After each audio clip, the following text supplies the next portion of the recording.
Todos, muchas gracias por conectarse, a pesar de que es inicio de festivo, sé que es un poquito difícil, pero nada, vamos a escuchar la charla por Lucas Jaramillo y María Paulina Medina, que la prepararon con mucho amor y mucho esfuerzo sobre la fibrilación auricular. Pauli y Lucas, cuando quieran, comparten.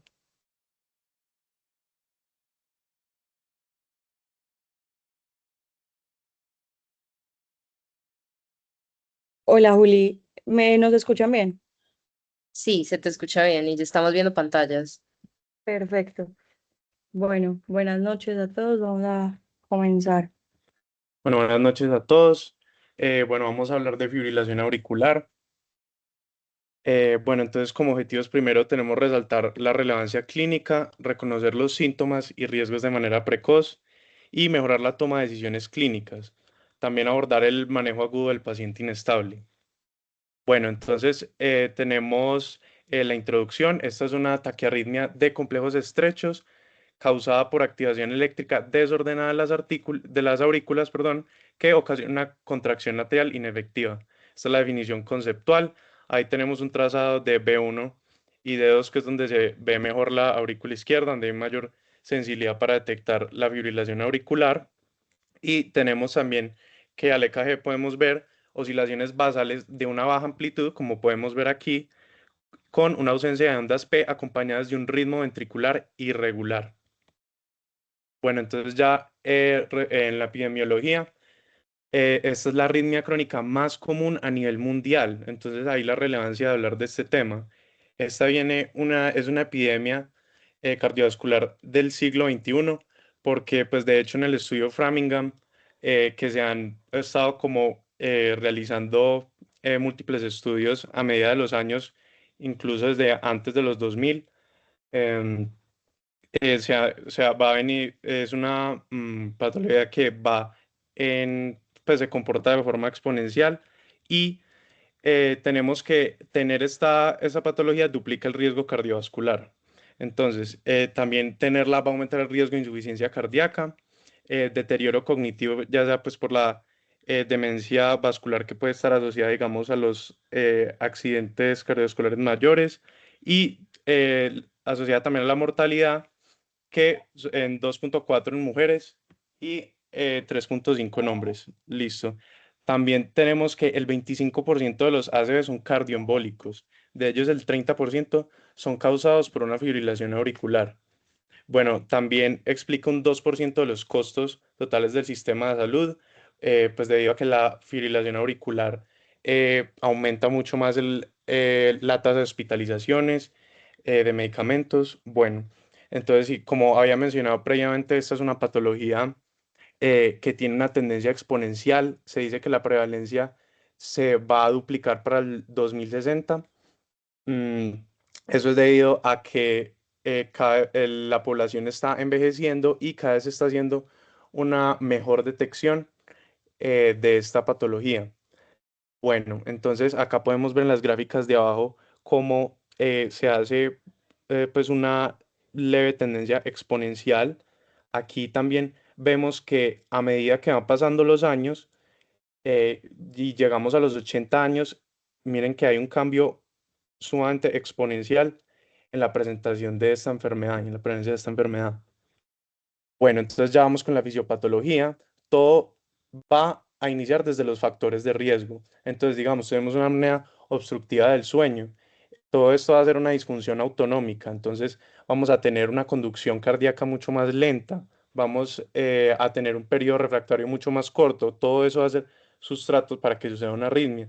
Tenemos la hipertensión en donde va a activar el eje renina-angiotensina-aldosterona. Todo esto va a favorecer la remodelación, la isquemia de esas aurículas que también van a ser el sustrato. Tenemos una disfunción metabólica, ya todo eso va a activar adipocitos y fibroblastos, junto con la inflamación sistémica, digamos, del tabaquismo, todo lo que hemos mencionado. Se van a activar moléculas de adhesión, factores que van a favorecer la procoagulabilidad de lo que ya vamos a hablar más adelante, a lo que va a llevar una dilatación atrial, una miocardiopatía y la conducción va a ser heterogénea. Entonces, todo esto son sustratos, listo. Eh, También una alteración en el manejo del calcio.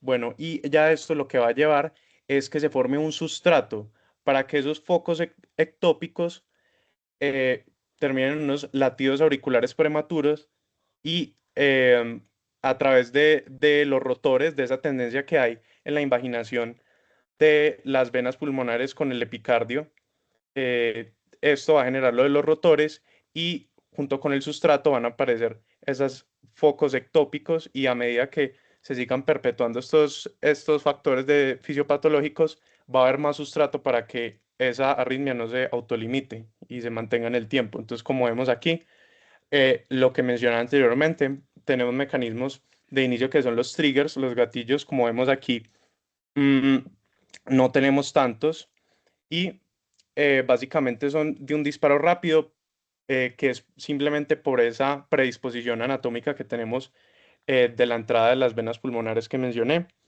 Y ya cuando tenemos el sustrato instaurado, que va a haber el remodelamiento eléctrico y la fibrosis, todo esto va a generar que se prolonguen y cada vez hayan más focos ectópicos y que entre estos se sigan alimentando y no se puedan autolimitar. Entonces, es un círculo vicioso. Bueno, entonces ya hablamos del estado procoagulante, es algo bueno, entonces empezamos pues con la tríada de Virchow. Miremos cómo estas tres cosas nos van a cumplir la tríada de Virchow. Entonces tenemos una disfunción contráctil, por lo que ya hablamos. Ese tejido de las aurículas es sumamente delgado.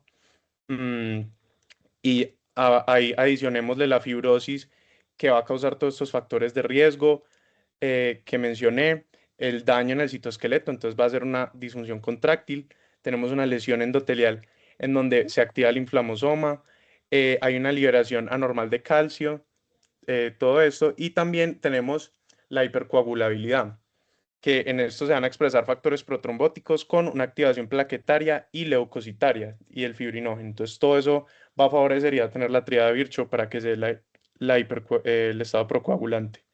Bueno, entonces ya tenemos los factores de riesgo. En la guía nos mencionan que estos factores de riesgo y en el esquema CARE que ahorita nos va a hablar María Paulina son esenciales para poder lograr un correcto tratamiento en los pacientes.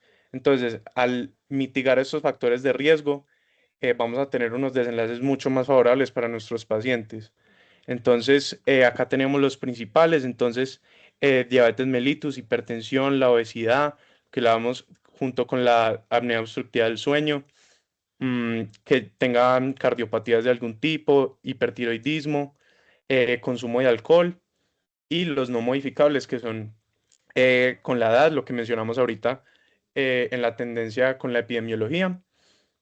Bueno, entonces aquí les traíamos un estudio que comparaba hombres y mujeres en donde comparaban estos factores de riesgo, qué tan comunes eran ya sea en mujeres o en hombres. Entonces acá vimos algo que nos llamó mucho la atención, donde la hipertensión arterial eh, era el principal factor de riesgo asociado a la fibrilación auricular. Vemos que se presentaba más en hombres, pero miren esta diferencia tan grande que hay de porcentaje entre el tabaquismo, que va a ser más en hombres, versus en mujeres. Tenemos también mm, la apnea obstructiva del sueño, que es mucho más en hombres. Lo podemos hacer de pronto que hay mayor obesidad en la población de los hombres. Y también vemos que pacientes que tengan una enfermedad coronaria ya establecida es mucho más común que la tengan los hombres. Bueno, entonces ya tenemos, bueno, ya los habían mencionado un poquito. Mm, aquí, sí, esto ya lo había mencionado, pues también tenemos, bueno, entonces, ya vamos con las manifestaciones clínicas. Las manifestaciones clínicas normalmente hasta el 90% tienen manifestaciones muy variables y también qué tan graves sean varía mucho. Entonces, tenemos las palpitaciones, la dificultad para respirar, la fatiga, el dolor torácico, el mareo, el desmayo, que no es tan común, bueno, y todos estos por acá. Entonces, Em, Bueno, entonces nosotros también nos preguntábamos, bueno, de todos estos síntomas, ¿cuáles son los más comunes que podemos encontrar? ¿Será que los síntomas cardíacos van a ser los que van a estar más prevalentes? Pues aquí vemos que sí son comunes, pero incluso también en la guía mencionaba que los síntomas inespecíficos son mucho más comunes en la fibrilación auricular. Tenemos, miren acá, la disnea, la fatiga y las palpitaciones son los más comunes y son síntomas en general muy inespecíficos.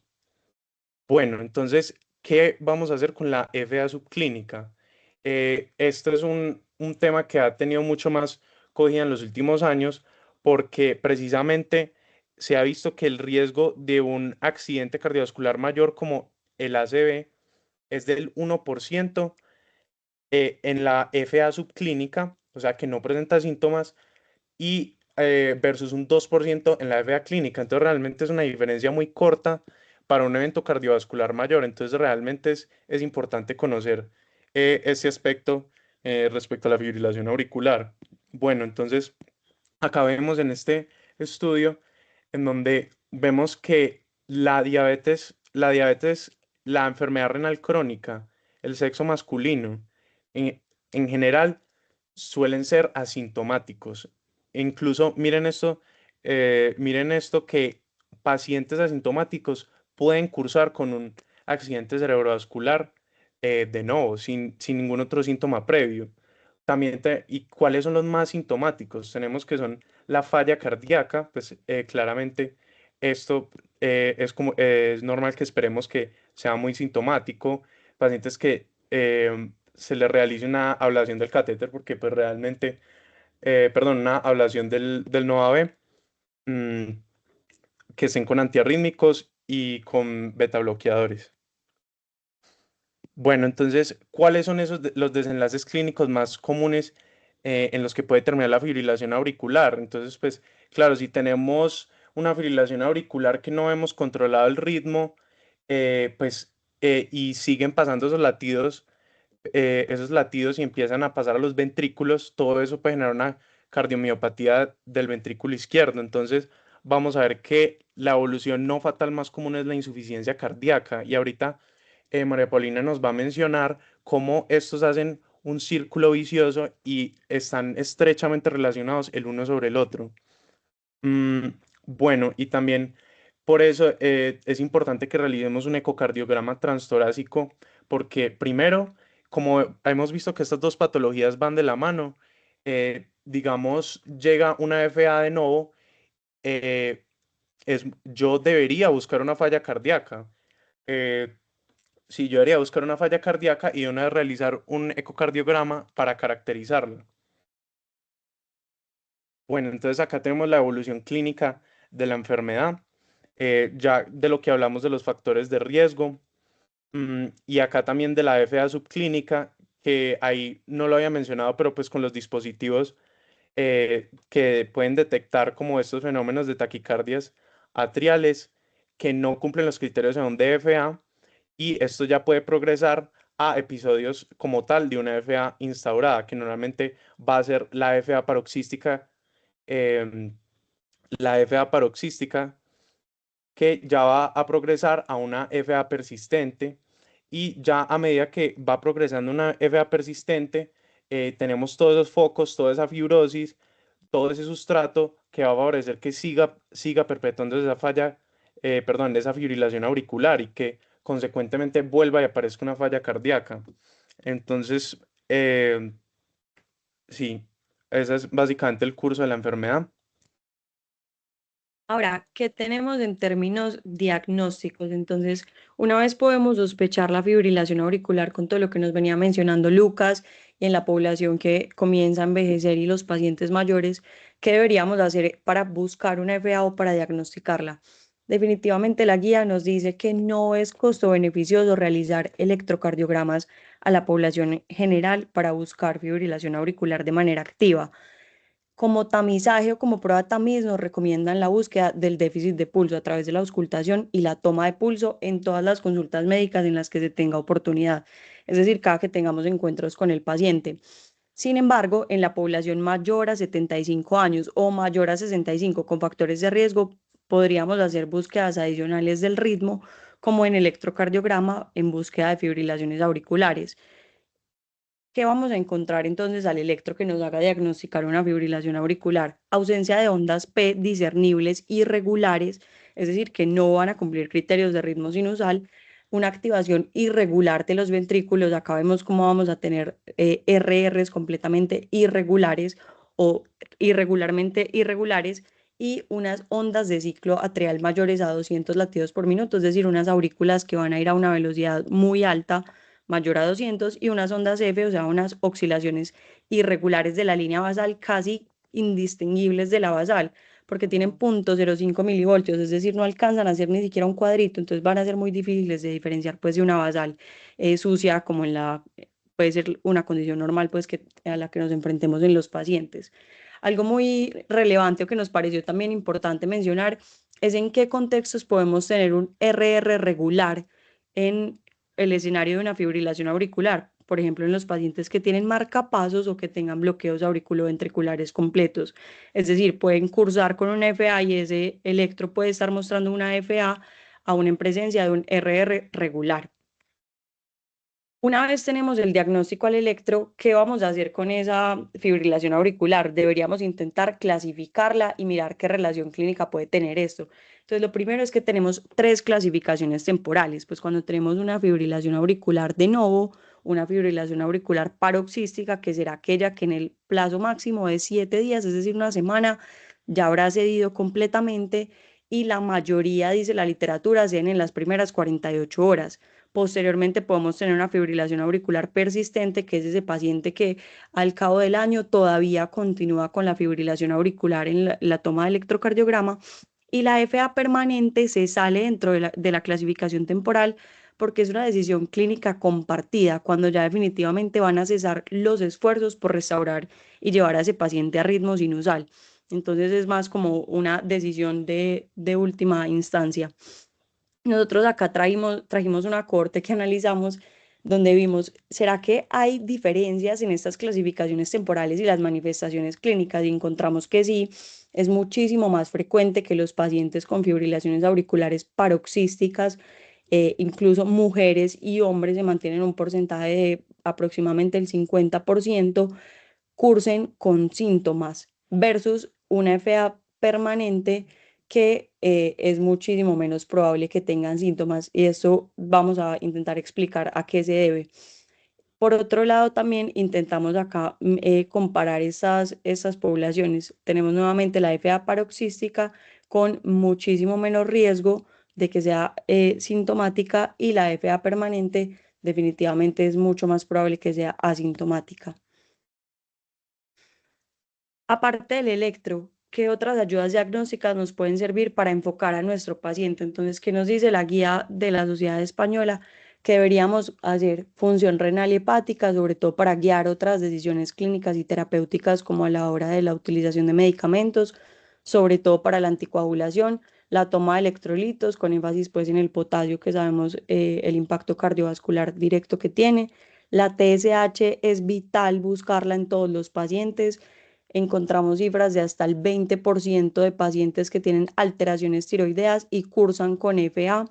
Entonces, también nos pareció relevante que el riesgo de FA aumenta incluso en rangos eutiroideos con TSH en límite inferior, es decir, con tendencias a la baja. Entonces puede ser también pues como ahí a tenerlo en cuenta, que no necesariamente una TSH normal pues nos va a descartar un posible trigger de esa fibrilación auricular y el hemoleucograma, pues tenerlo en cuenta como un posible epifenómeno de sepsis, la presentación de una fibrilación auricular. Entonces buscar pues la inflamación y otros signos pues o hallazgos perdón, al hemoleucograma que nos puedan ayudar a enfocar. ¿Qué otras ayudas podemos tener? Definitivamente el ecocardiograma transtorácico. Lucas nos mencionó lo importante que es la comorbilidad compartida de los pacientes con insuficiencia cardíaca.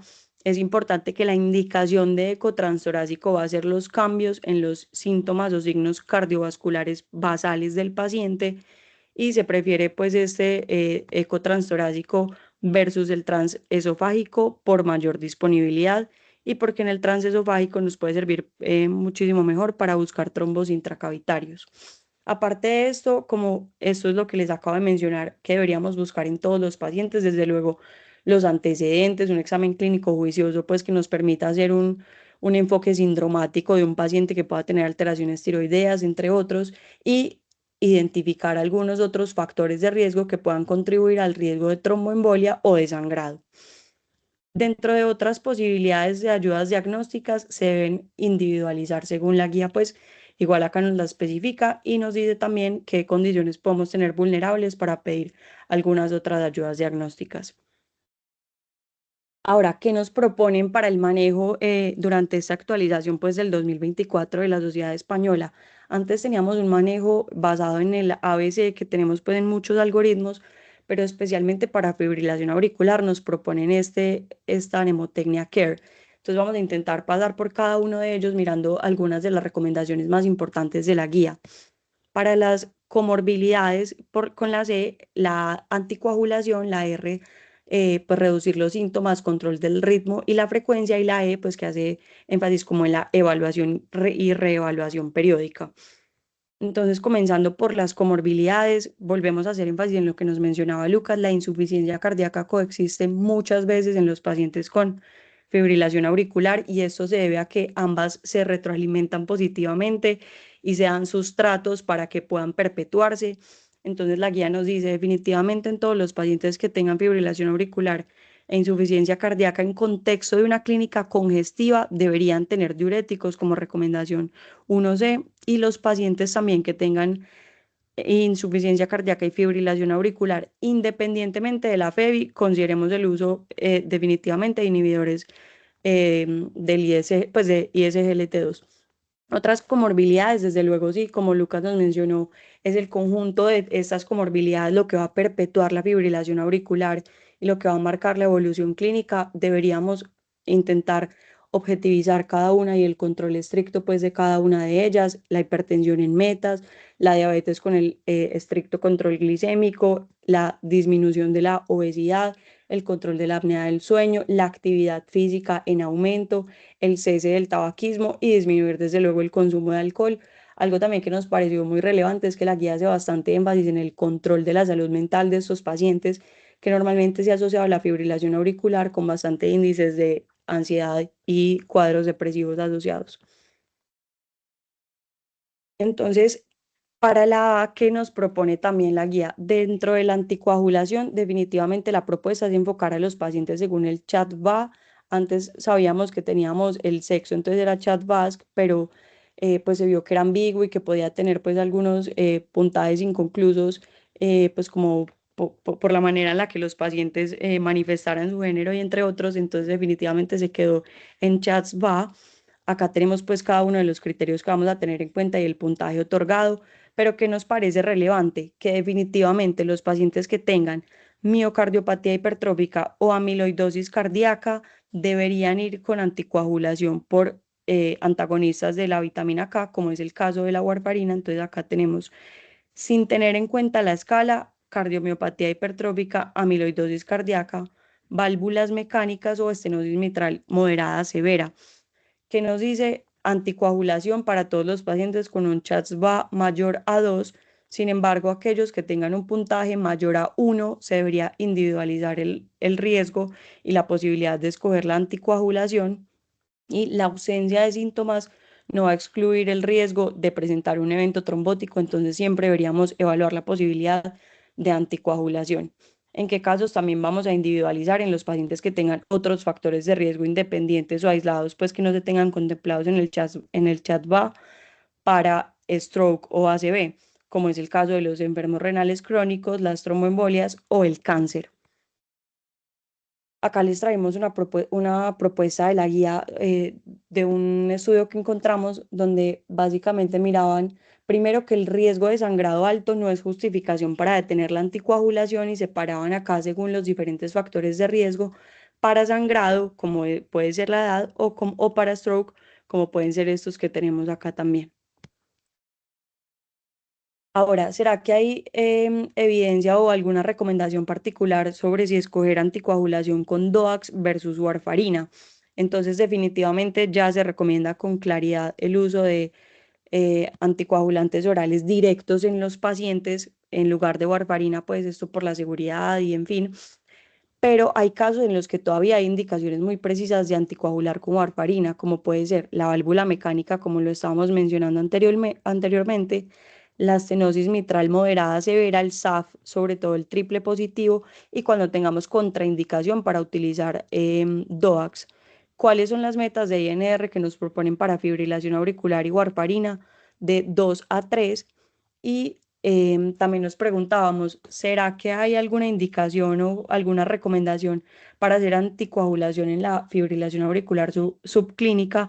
Que como nos mencionaba Lucas, ahora igual tiene un riesgo del 1% de realizar un stroke en ese próximo año. Entonces nos dicen, siempre debería igual considerarse, o sea, siempre la deberíamos considerar, es decir, debería ser evaluada pues según el juicio clínico.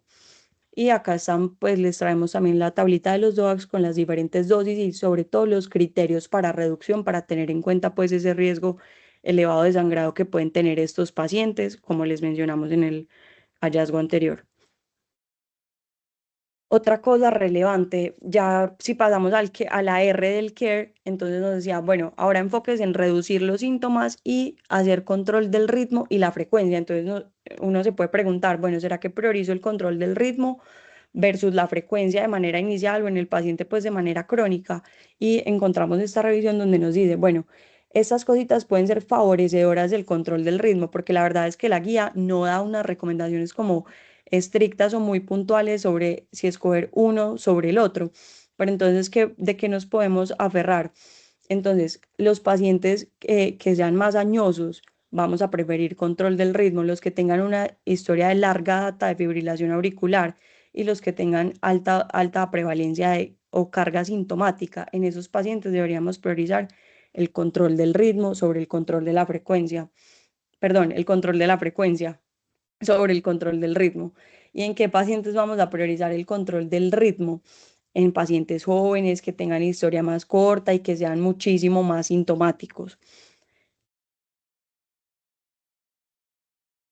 ¿Qué tenemos para el control del ritmo? Pues lo primero es que nos mencionaban que menos de un tercio de los pacientes se mantienen en ritmo sinusal después del año de un control de ritmo y que básicamente el control de ritmo temprano tiene menor riesgo de presentar ataques cerebrovascular y mejores desenlaces y mejor mortalidad cardiovascular. Entonces, ¿qué nos propone la guía farmacológicamente? Propafenona y amibarona, porque sabemos que la flecainida no está ampliamente disponible en nuestro país, entonces estas son las dos opciones, ambas disponibles por vía oral o intravenosa y ambas recomendadas, sobre todo pues también teniendo en cuenta la miodarona en el paciente agudo y en el control a largo plazo antiarrítmico.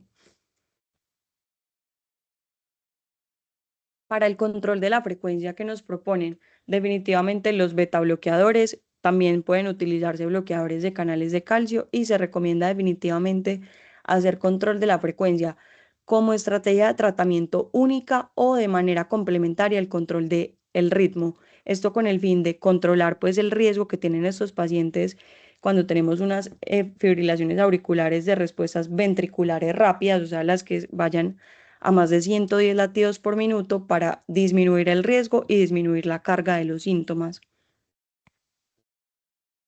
Y ya por último, traemos entonces algunas consideraciones importantes a destacar sobre el manejo agudo del paciente inestable. Como sabemos, deberíamos considerar en estos pacientes la cardioversión eléctrica, pero ¿qué deberíamos tener en cuenta? Pues primero, ¿cuáles son los criterios de inestabilidad en estos pacientes? Hipotensión, definida como una presión arterial sistólica menor a 90 milímetros de mercurio, cualquier alteración en el estado mental, signos de shock o hipoperfusión, dolor torácico, sobre todo si es de características anginosas, edema pulmonar agudo o insuficiencia cardíaca aguda. ¿Qué nos parece relevante destacar? El principio clave y es que la FA debe ser la causa de la inestabilidad para nosotros intentar buscar una cardioversión eléctrica en un paciente inestable. Y en realidad, pues en algunas discusiones que teníamos con algunos de los residentes o con algunos médicos de urgencias, nos han dicho varias veces y al final lo podríamos discutir, y es que la FA es una causa rara de inestabilidad en los pacientes, entonces van a ser más bien pocas las veces en las que justifique definitivamente una cardioversión eléctrica a causa de una FA pura. Dentro de otros síntomas asociados que pueden tener estos criterios de inestabilidad, pues la debilidad general, mareo, trastornos del sueño y ansiedad se han visto fuertemente asociados. Algunas de las complicaciones que pueden tener los pacientes pueden ser insuficiencias cardíacas agudas, ataques cerebrovasculares o deterioro cognitivo. Y posterior a la anticoagulación deberíamos hacer, posterior a la cardioversión deberíamos hacer una anticoagulación mayor a 4 semanas, y si no es en el contexto de un paciente inestable, idealmente también deberíamos tener anticoagulación antes de la cardioversión. ¿Cuál será el objetivo finalmente de la cardioversión? Restaurar la estabilidad hemodinámica de manera inmediata, esto con el fin de prevenir el colapso pues, cardiovascular y la muerte. Y por último, dentro de la estrategia de manejo CARE, entonces tenemos la evaluación o reevaluación y algunas conclusiones que les traemos. Eh, Recordemos que el riesgo de ACV por paciente incluso está latente en las FA subclínicas y se ve en el 1% y hasta en el 2% en las FA clínicamente manifiestas. Sabemos que frecuentemente coexisten la fibrilación auricular y la insuficiencia cardíaca y ya hemos visto cómo ambas de manera no controlada se perpetúan, entonces es por eso que serán laboratorios enfocados o paraclínicos enfocados en estas dos lo que deberíamos considerar, como van a ser electrocardiogramas, pues algunas otras pruebas de laboratorio, ecocardiograma, entre otros. Y recordar pues que es la arritmia crónica más frecuente y como nos mencionaba Lucas, pues actualmente hablamos que hay una epidemia cardiovascular del siglo XXI y será causada por la fibrilación auricular. Eso es todo lo que les traemos para hoy. ¿Tienen de pronto alguna pregunta o alguna discusión?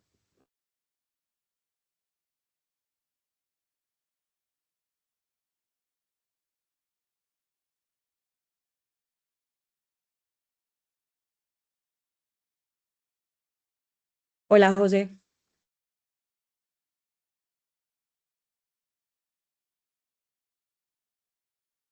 ¿Qué más? ¿Cómo están? No, primero pues como agradecerles que la verdad la presentación estuvo muy buena. De hecho, hay varias cositas bastante buenas que creo que podemos tocar ahí el tema importante y es que definitivamente, me perdió esto del Meet, eso. Y es que definitivamente la FA es de las causas principales. Si me están escuchando ahí. Sí, te escuchamos súper Es- bien, José.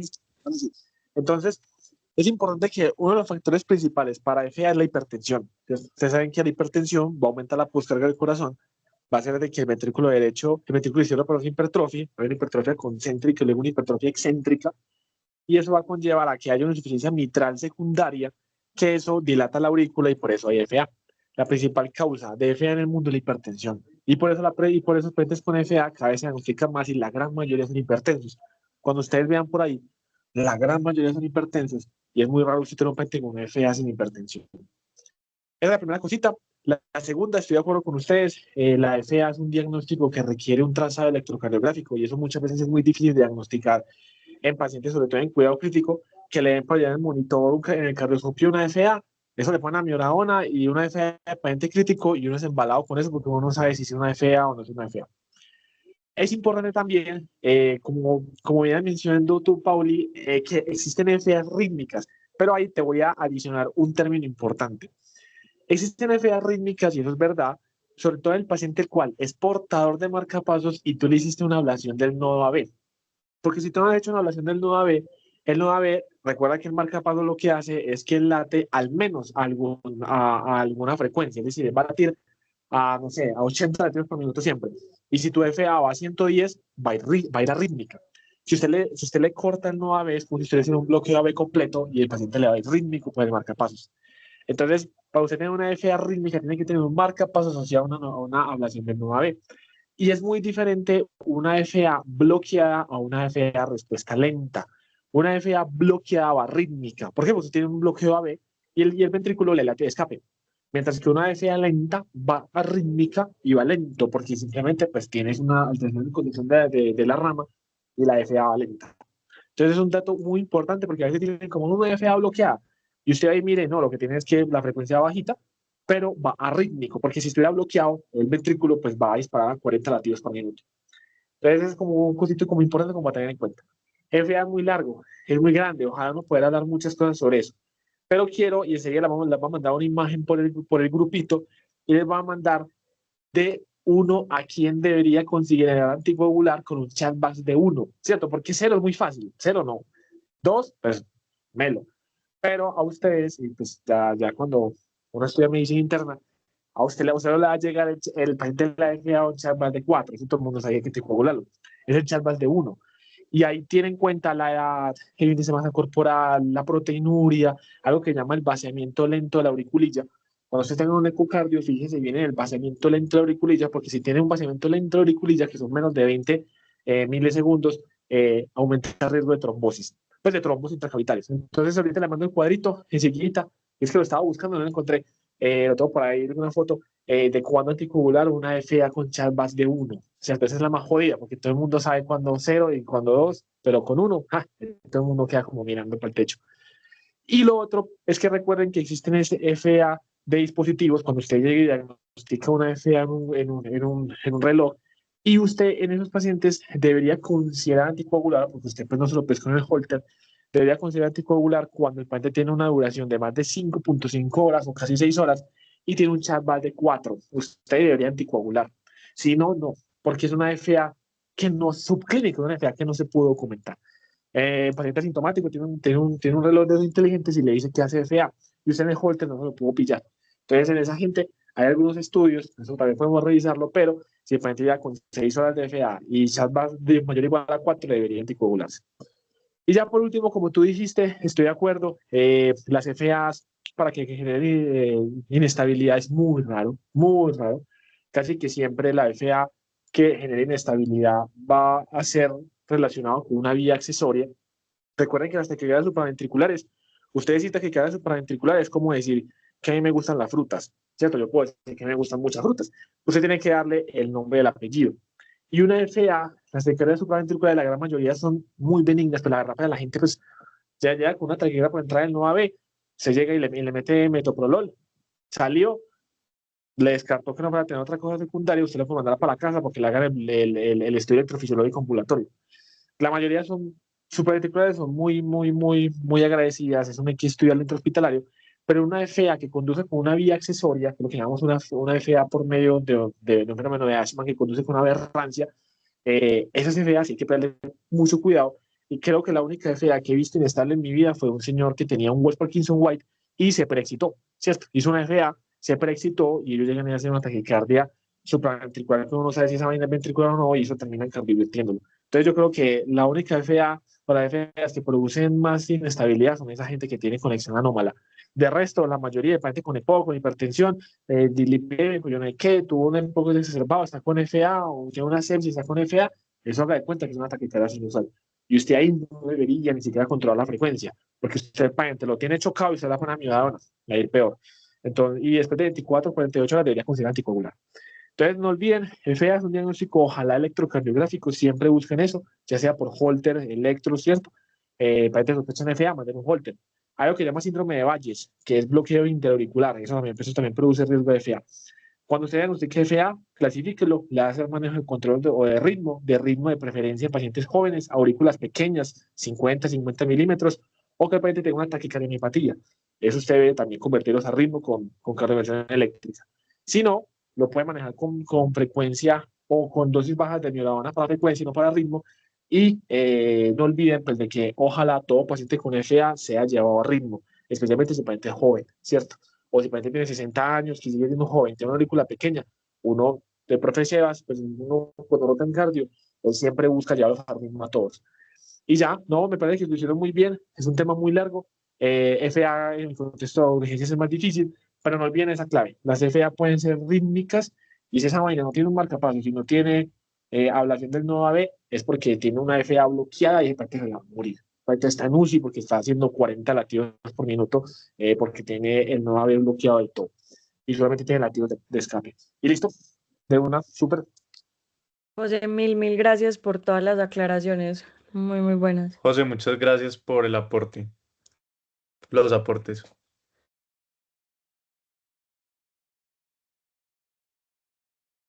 Bueno, muchas gracias a todos por conectarse.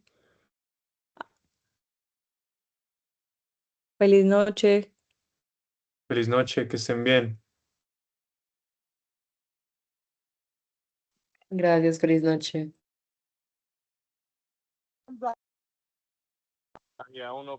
Feliz noche, gracias, buen trabajo. No sé.